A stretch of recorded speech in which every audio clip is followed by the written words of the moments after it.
mentality. I think there's more to come with Rashid Khan on. Absolutely. Yep. So Jono Wells does a good job to restrict the boundary, but can't restrict two, just placing wide of him. Yeah, the other thing the Melbourne Stars can look at, I mean, you've got Andre Fletcher as your overseas player. You need to give him the best opportunity for him to be successful, which is in his rightful opening position.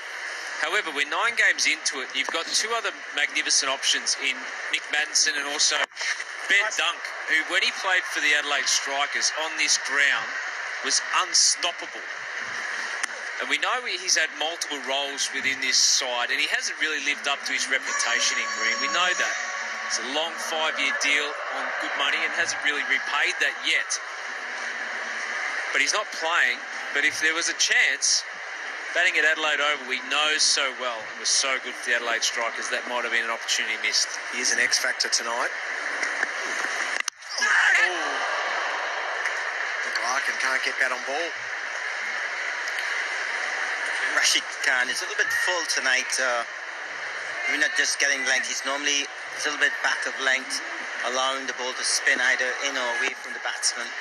Opportunities to score, and they still haven't. Yeah, the places it beautifully. There was a shout of catch it at one stage. Placement was the key. Just the width, really. Do you see Rashid Khan offer any width outside off stump? And in a desperate attempt to find the boundary, Nick Larkin was good enough. It was aerial, but skilled enough. You can just see Rashid Khan, just too much width. Let's move it back towards the stumps. There we go. Look at that comeback. That's why he's the best in the world.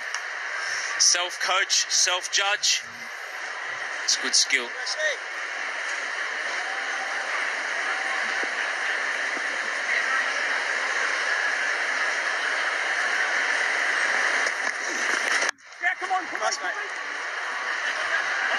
They'll challenge the fielders, but they have to be satisfied with 1. So 8 off the first over of Khan. 5 overs coming back in for his second over. Got a bit of a treatment. Most expensive over in over number 2. And Andre Fletcher grabbed him a couple of times to hit 2 sixes.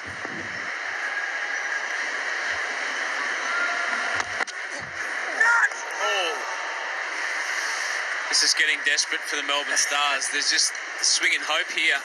There's not a lot of clarity. One thing the Adelaide Strikers have got, they've got great depth. Peter Siddle not playing tonight. You know how good he's been. And they've just been able to find another successful bowling unit. It's, it's really good depth. Wes Agar, we know how good he's been, but Conway just steps in. Line of length's pretty good. Takes the pace off and deceives him. One thing you can get wrapped around is the Melbourne Stars, we talk them up as being flamboyant and charismatic. You've got to have a game plan as well. You've got to have set knowledge about how to go and do your work. And, we all want to whack the boundaries and hit the huge sixes, Brian, but against a good side like Adelaide, you need to be workmanlike as well. Yeah, most definitely. You also get the feeling that nobody wants to be that person that drags the run rate down before Maxwell comes into bat. So what I'm seeing with Fletcher and Larkin is that they're trying to force the issues when they actually battle with Stoinis, turn the strike over, give him more of the strike. He's been out there just 9 deliveries faced, and it's be already in the 6th over. Larkin gets that away. Jono Wells will just cut it off just for 1. So this run rate is less than 5 at the moment. It's not the start that the Melbourne Stars had in mind when they won the toss and elected to bat. We actually found an interesting stat about that, Brian. Whoever faced the first ball of the match seemed to have faced more balls in the power play. This was when there were 6 overs. There was no correlation or reason why that should happen. It's just the way it rolled. There was a huge test case. Like, it wasn't just one player. A lot of data. It was a lot of data compiled. And so Marcus Stoinis is letting Andre Fletcher take the first ball. So in theory, going on that, he's facing most of the balls, where you probably want Marcus Stoinis facing a majority. At the end of the second over, I think Fletcher's gone 11 deliveries. Yeah. Stoinis 1.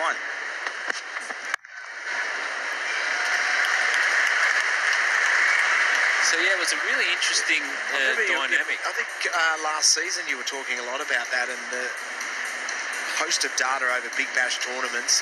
Slightly different now that we've gone from a 6 down to a 4 for the power play, but probably even more important for your best player to be facing the first one.